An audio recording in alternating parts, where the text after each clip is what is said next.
We have here Shane Zisman. Give him a hand, please.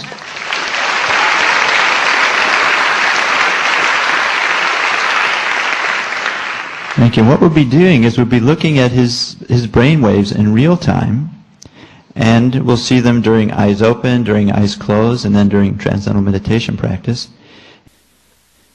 So that is Shane's brain. Now his brain isn't in Technicolor. Very good. Thank you, Shane. Here's the front of the brain. Here's the back of the brain. What we'll do is we'll actually look at a single sensor in the front, and we'll see what's happening just in this part of the brain. This is 1 second here. There's about 8 seconds on this screen. This moving line is what's happening right at this moment. This is what the brain looks like when you're looking out at 700 people looking at you.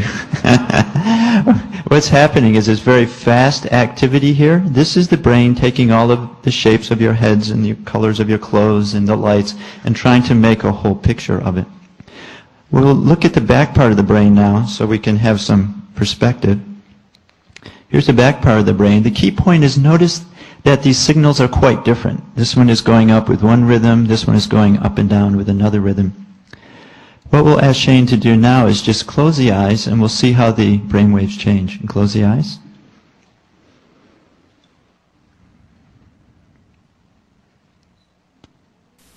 I'll just stop it for a moment. So the main thing I want you to notice is this type of activity is beginning to be seen here. This rhythmical activity going up and down, this is called alpha activity. This is a signature of the brain that's restful and alert. It's just humming to itself. The reason you see this in the back is that's the visual center. What's on the retina goes to the back of the brain. When your eyes are open, all this electrical activity is going back there. It's keeping the brain completely revved up. You close the eyes and that part of the brain can rest. And this is resting rhythm of the cortex. Notice in the front of the brain. The front of the brain is still quite active. It looks a lot like during eyes open. Because when you close the eyes, your mind is still going. This mental chatter is continually just grind away. So you can open your eyes, and we'll start from an eyes open. So here's eyes open EEG. So now you can close your eyes, begin to meditate.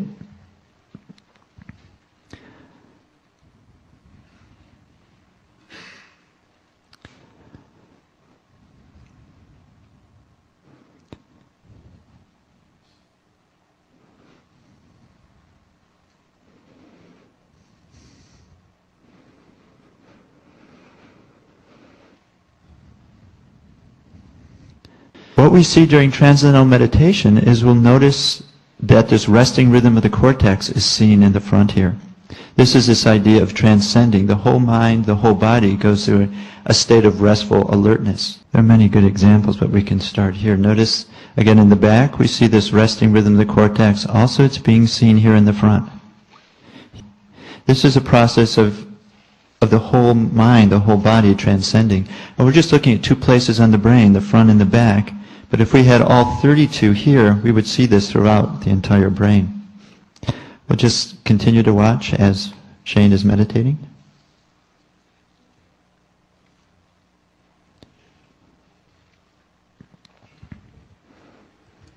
See it coming up here?